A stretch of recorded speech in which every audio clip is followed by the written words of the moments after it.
A otro episodio más de Creepy Radio, donde la realidad supera la ficción. Hoy nos adentraremos en historias de seres ancestrales que han aterrorizado a generaciones enteras. Me refiero a los chaneques, aquellas diminutas criaturas caprichosas y traviesas que en ocasiones llegan incluso a dañar a las personas. En los densos bosques y comunidades rurales del sur de México, se dice que estos pequeños seres acechan entre las sombras. Conocidos por sus travesuras, los chaneques son criaturas míticas que protegen la naturaleza y castigan a quienes se atreven a invadir su territorio. Sin embargo, aunque a menudo se les describe como juguetones y traviesos, hay historias tan siniestras que muestran un lado perturbador, sugiriendo que podrían ser más malvados de lo que imaginamos. Las antiguas culturas mesoamericanas, como los mayas y los aztecas, ya hablaban de estos seres en sus leyendas. Para ellos, los chaneques no solo eran guardianes de la naturaleza, sino también espíritus con el poder de desaparecer personas y causar tragedias. Hoy escucharemos algunos relatos reales de aquellos que han tenido la desgracia de tener encuentros cercanos con estos enigmáticos seres. El enano en la Sierra de Puebla. La primera historia de esta noche proviene de Reddit Paranormal y fue compartida por Carlos Gerson. Hace unos 23 años, estaba en la Sierra de Puebla, cerca de Zacapoaxtla, en prácticas de tiro con mi unidad, ya que pertenezco al ejército mexicano. Una noche, me tocó hacer guardia de las 12 de la noche a las 3 de la mañana. Salí del vivac junto con mi compañero de turno para hacer el relevo en uno de los parapetos en la periferia del campamento. Hicimos el relevo, los compañeros nos informaron que no había novedades y se retiraron. La niebla era espesa y el frío era intenso, de esos fríos que hacen que las costillas se te entierren en la carne de tan fuerte que se contraen involuntariamente. Teníamos la nariz moqueando y los dedos de las manos y pies se congelaban rápidamente a pesar de los guantes y puños dentro de los bolsillos de la chamarra, además de llevar doble calceta en los pies. Habían pasado apenas unos 15 minutos de charla en voz baja y un cigarrillo cuando empezamos a notar que se movían unas palmas. Es una tierra árida y fría, así que no hay demasiada vegetación, aparte de arbustos resecos y estas palmeras. Las palmas se mecían primero, luego se empezaron a torcer más. Se movían en silencio, hasta casi tocar el suelo en ocasiones. Para entonces, ya estábamos desconcertados y preparamos los fusiles, sin movernos, pero sin quitar los ojos de los árboles. La visibilidad era de unos 10 metros, gracias a una luna nueva. Más allá de eso, ya no se veía nada claro. En la oscuridad con niebla y el frío calador, en medio de la Sierra de Puebla, era obvio que no nos íbamos a mover de nuestro parapeto para investigar. Los ruidos continuaron y entonces lo vi. A unos 5 metros del parapeto, a la izquierda entre unas piedras de roca caliza, había un enano desnudo y regordete. Nos miraba fijamente con ojos bien abiertos y saltones. Tenía una cara grotesca y medía medio metro a lo mucho. La cabeza era grande en relación a su pequeño cuerpo y no tenía pelo por ningún lado. Al verlo, se me erizó toda la piel. En ese momento, no sabes si es real lo que estás viendo o qué está sucediendo. Giré para mirar a mi compañero, y si de por sí es güero, parecía una veladora de lo pálido que estaba. Entonces, extrañamente, comenzaron las detonaciones en el área de las prácticas de tiro, hacia abajo del cerro, donde hay una cañada seca. Ahí era donde hacíamos las prácticas durante 7 días, y casi cada noche se alcanzaban a escuchar los gritos de gente peleando, disparos, uno que otro cañonazo, algo realmente sin explicación. Las tropas más veteranas dicen que se escucha la batalla de Puebla. Podíamos escuchar claramente que venían de allá abajo, los ecos amortiguados por la niebla húmeda que no se disipa en toda la noche. Mi compañero y yo nos quedamos quietos, mirando y escuchando sin articular palabra. Miraba mi reloj y me sorprendía ver que el tiempo avanzaba agonizantemente lento. Finalmente, ya cerca de la hora del relevo, a las 3 de la mañana, los ecos de gritos y disparos fueron atenuándose hasta desaparecer, quedando solo el silencio y el frío más crudo que se siente en las primeras horas de la mañana antes de que comience a despuntar el sol.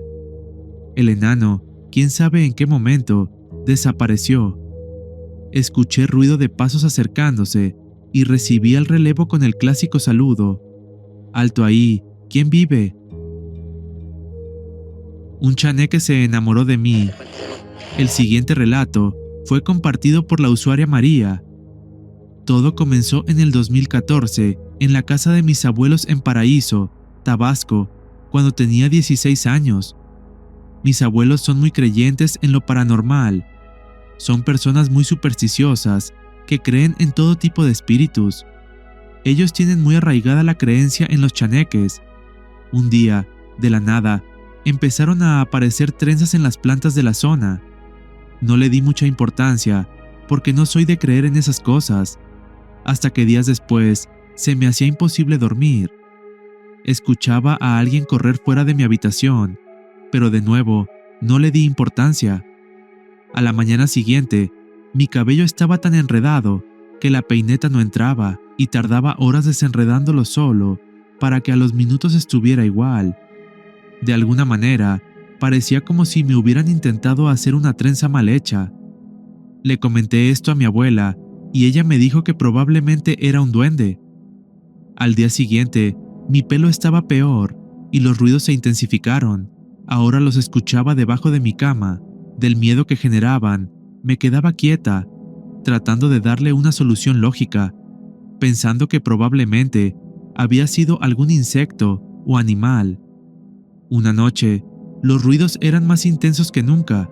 Escuchaba una clase de murmullo de una vocecita, incluso sentía como algo arañaba mi cama desde abajo. A pesar de que estaba realmente aterrada, decidí enfrentar mi miedo y mirar debajo de la cama, utilizando la pantalla de mi celular como linterna. Sin embargo, lo que vi me dejó paralizada. Había un hombrecito pequeño, con un aspecto demacrado y aterrador. Su piel era grisácea y arrugada. Sus ojos eran hundidos y negros y reflejaban la luz del móvil. Estaba desnudo, mostrando un cuerpo delgado y cadavérico. Su cabello en sí era un amasijo de enredos y suciedad. Esa cosa me miraba fijamente, soltando una sonrisa que hacía ver sus dientes amarillos y pútridos. Me subí a mi cama rápidamente y comencé a gritar desesperada. Mi abuela entró rápidamente al cuarto y me preguntó si estaba bien. Le conté lo que había visto y se molestó, aunque no dijo mucho en el momento. Tiempo después, mi prima visitó a un chamán y le contó nuestros problemas. Un familiar suyo está siendo visitado por un duende, lo dijo sin necesidad de que ella le hablara del tema. Le dio algunas cosas que tenía que hacer para que se alejara y así fue. Después de un tiempo, al fin pude dormir. No volví a escuchar nada y mi pelo volvió a la normalidad. En Paraíso, Tabasco, se dice que cuando un duende se enamora de una mujer, poco a poco empieza a llevarla lejos de su casa hasta el punto de perderse. En las zonas rurales, se cuenta que se las llevan adentro de la selva o a las orillas de los riachuelos, donde desaparecen. Afortunadamente, eso no pasó conmigo, pero empecé a tomarlo en serio cuando me contaron la historia de una conocida que desapareció así en el 2010. Ahora, cada vez que escucho ruidos en la noche, no puedo evitar recordar esos ojos hundidos, observándome desde debajo de la cama. Los duendes en mi habitación. Otro extraño incidente fue compartido por el usuario Fun5140. Yo tuve una experiencia cuando tenía 5 años y vivía en una casa antigua en el corazón de Yucatán. Mis papás trabajaban de noche y mis hermanos y yo nos quedábamos siempre solos bajo el cuidado de mi hermano mayor, que en ese entonces tenía 12 años. Una noche no quería que mis padres se fueran a trabajar y me quedé llorando desconsoladamente. Me cerraron la puerta para que no los siguiera, y de tanto llorar, me quedé dormida en el suelo. Me desperté en la madrugada sintiendo un ardor en la frente, como si algo me hubiera rasguñado. En la penumbra, pensé que un animal se había metido en la casa. Asustada, corrí y me acosté en la cama con mi hermano pequeño. Intenté dormir de nuevo, pero no sé cuánto tiempo pasó antes de que me despertaran ruidos extraños en la habitación. Escuché cajones abriéndose y puertas entreabriéndose, y el miedo se apoderó de mí. Volteé y vi una luz tenue que provenía de un peinador viejo con muchos cajones y una pequeña puerta. Esa puerta estaba abierta y, para mi horror, vi unas criaturas extrañas. Supongo que eran duendes. Eran pequeños, con dientes grandes y puntiagudos, barba desaliñada y ojos horribles que brillaban con malicia. Llevaban unas bolsas en las que metían cosas que habían sacado de los cajones. Los duendes estaban parados fuera de esa puertita, que parecía ser una especie de portal. Hablaban entre ellos en un idioma que no entendía, y de vez en cuando apuntaban hacia mi hermano y hacia mí. Mi corazón latía con fuerza, y sin querer, respiré profundamente. Uno de los duendes, el que parecía ser el líder, me miró fijamente y puso su dedo en su boca, indicándome que guardara silencio. Su sonrisa era grotesca, mostrando sus dientes afilados en una mueca aterradora. Después de unos momentos que parecieron eternos, los duendes cerraron sus bolsas y se metieron por la puerta del peinador, desapareciendo en la luz. Me quedé petrificada, incapaz de moverme por el miedo. Cuando finalmente tuve el valor de contárselo a mis padres, me dijeron que había sido una pesadilla. Pero yo sabía que no era así. Tenía el rasguño en la frente como prueba, y todavía sentía la brisa fría de la noche y escuchaba el canto de los grillos. Algo curioso y que le daba veracidad a lo que vi fue el hecho de que en los días siguientes ciertas cosas habían desaparecido misteriosamente de esa cajonera. Objetos pequeños y personales, como peines, broches y algunos juguetes, simplemente se desvanecieron sin dejar rastro. Mis padres lo atribuyeron a mi imaginación, pero yo sabía que los duendes se los habían llevado. Esa experiencia me marcó profundamente, y aunque mis padres nunca me creyeron, yo sé lo que vi. Los duendes eran reales, y cada vez que escucho un ruido extraño en la noche, recuerdo aquellos ojos horribles y esa sonrisa llena de dientes puntiagudos. Los chaneques que jugaban entre la milpa. La siguiente historia fue compartida por nuestra suscriptora, Luna Mendoza. Hola tío Creepy, te felicito por tu nuevo proyecto. No sabía si animarme a contar esta historia. La escuché muy chica, de una tía abuela, que nos contaba cómo era su infancia en su pueblo natal. Por favor, cambia el nombre de mi tía y de su pueblo, ya que no quiero que se entere de que ando contando esas historias tan personales para ella. La familia por parte de mi mamá es de un pequeño pueblo al sureste del país. Solo diré que se encuentra en el estado de Tabasco, un estado que tiene una gran tradición en usos, costumbres y leyendas.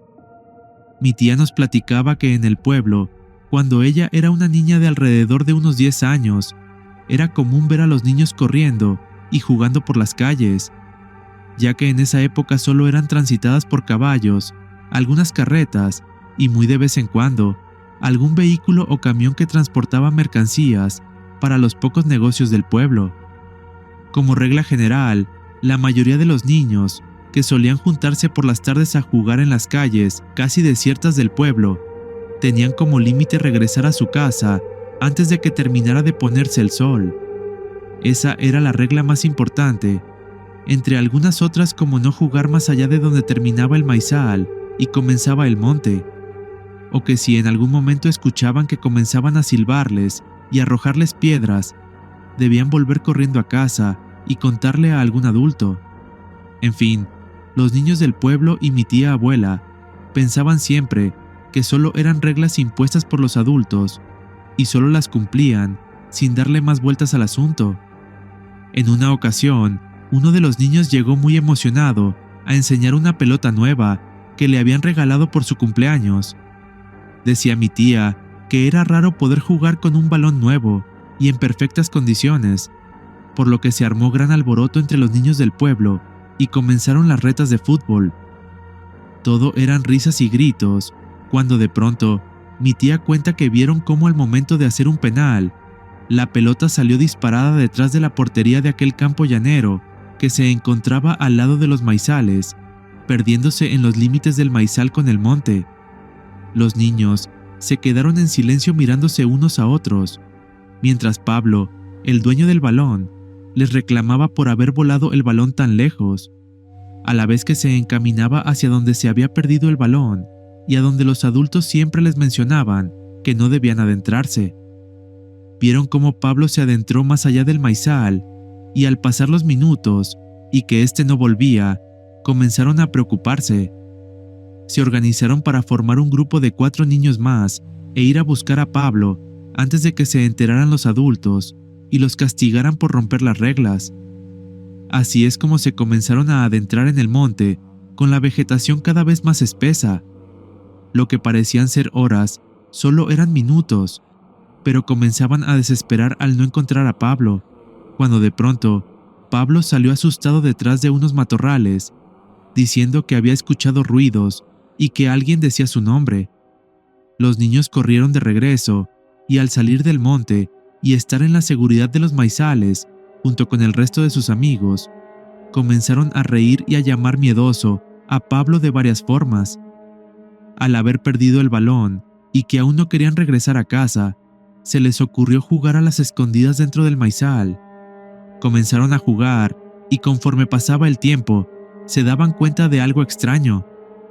1, 2, 3 por Pablo, 1, 2, 3 por Juan, 1, 2, 3 por María, y así uno a uno iban siendo descubiertos los que estaban escondidos. Sin embargo, aún se escuchaban risas y alboroto, y se veían a niños corriendo entre los maizales, cosa que comenzó a asustarlos y ponerlos nerviosos. ¿Cómo era posible que de pronto hubiera más niños allí con ellos, si ellos eran casi todos los niños? Las risas y alboroto comenzaron a cambiar poco a poco a gritos, silbidos y pequeñas rocas que comenzaron a caer a su alrededor. No lo pensaron 2 veces y emprendieron la huida al pueblo. Tenían la costumbre de, cuando corrían o jugaban en los maizales, ocasionalmente darse la mano entre sí para no separarse dentro del sembradío, cosa que hicieron mientras corrían de regreso. Cada quien le dio la mano a quien pudo, y una vez fuera del maizal, estando en el camino que llevaba al pueblo y donde podían ver a gente caminando, decidieron tomar aire y descansar un poco mientras pensaban en todo lo que ocurrió hace unos momentos. En eso, se percataron de algo. Pablo, el niño que era dueño del balón, no estaba con ellos. Todo el mundo estaba desconcertado, hasta que Lalita, una de las niñas del grupo y de las más chicas, en aquel entonces tendría unos 7 u 8 años, les dijo a los demás que cuando corrían, Pablo iba a su lado y ella estaba por darle la mano a Pablo para no separarse, cuando un niño, que no recordaba su nombre y que pensándolo bien no lo había visto antes, tomó rápidamente de la mano a Pablo y comenzó a correr con él, adelantándose y separándose poco a poco de la dirección a donde iban huyendo los demás. La noche cayó en el pueblo y los adultos ya estaban enterados de lo que los niños les habían contado. Mi tía platica que pensaron que los regañarían y los juzgarían de locos. En vez de eso, los adultos con expresión firme y seria los encerraron en casa y salieron con linternas y faroles a buscar a Pablo. Mi tía recuerda que escuchó a uno de los adultos decir algo como: "Fueron los pinches chaneques, estoy seguro que se lo llevaron". Los días pasaron y Pablo no apareció. Solo encontraron parte de sus ropas cerca de un pozo de agua, el cual taparon con un tablón.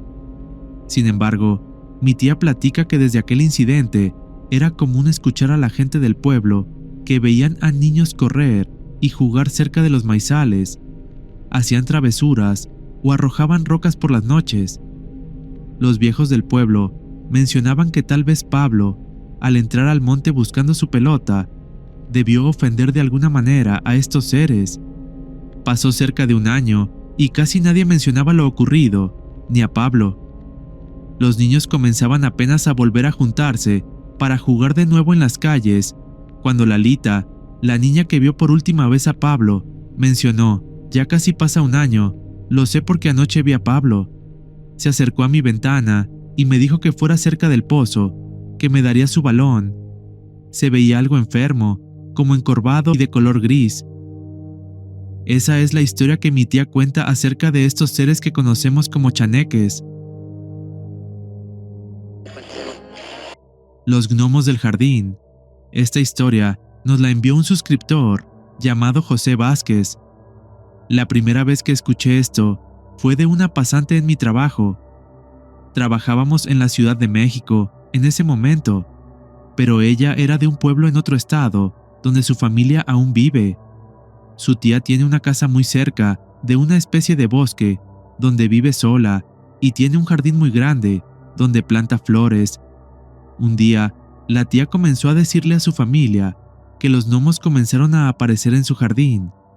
Entonces, obviamente, su familia nunca le creyó, hasta que dos de los tíos de mis amigos, en diferentes ocasiones, los vieron corriendo. Los describieron como personas realmente pequeñas. También dijeron que son muy difíciles de detectar. Lo primero que se nota es el movimiento. Naturalmente, al principio eran muy escépticos, pensando que debían ser ratones, pero la tía siguió afirmando que eran gnomos, hasta que un día uno de ellos vio a este hombre diminuto corriendo en el jardín. Una noche, mientras la tía estaba regando sus plantas, notó algo moverse rápidamente entre los arbustos. Al enfocar la vista, vio dos figuras diminutas corriendo. Eran pequeños y sus cuerpos eran huesudos y grotescos. No llevaban ropa. Uno parecía ser macho y el otro hembra, pues tenía senos visibles. Sus espaldas estaban arqueadas de forma antinatural, con los huesos de la columna sobresaliendo claramente a través de su piel arrugada y de un color amarillento. Sus ojos eran pequeños y penetrantes, reflejando la luz del jardín de una manera que solo intensificaba su aspecto siniestro. Los gnomos se movían con rapidez, pero la tía pudo observarlos por suficiente tiempo como para grabar sus características en su memoria. Sus manos eran delgadas y alargadas, con uñas sucias que parecían más garras que uñas humanas. Con esto, llegamos al final del episodio de esta noche. A través de los testimonios que hemos escuchado, nos enfrentamos a una pregunta inquietante. ¿Son estos relatos simplemente historias creadas para asustar, o son, en realidad, testimonios de encuentros con seres que tienen la capacidad de entrar en nuestro mundo a voluntad? Los chaneques, con su naturaleza caprichosa y siniestra, parecen castigar a aquellos que no respetan su dominio o cumplen sus deseos, mostrando un lado perturbador que va más allá de la travesura inocente. Estos relatos nos invitan a reflexionar sobre la verdadera naturaleza de estas criaturas. Los testimonios de personas que han experimentado encuentros cercanos con los chaneques nos dejan con una sensación inquietante y una advertencia clara. Debemos respetar lo desconocido.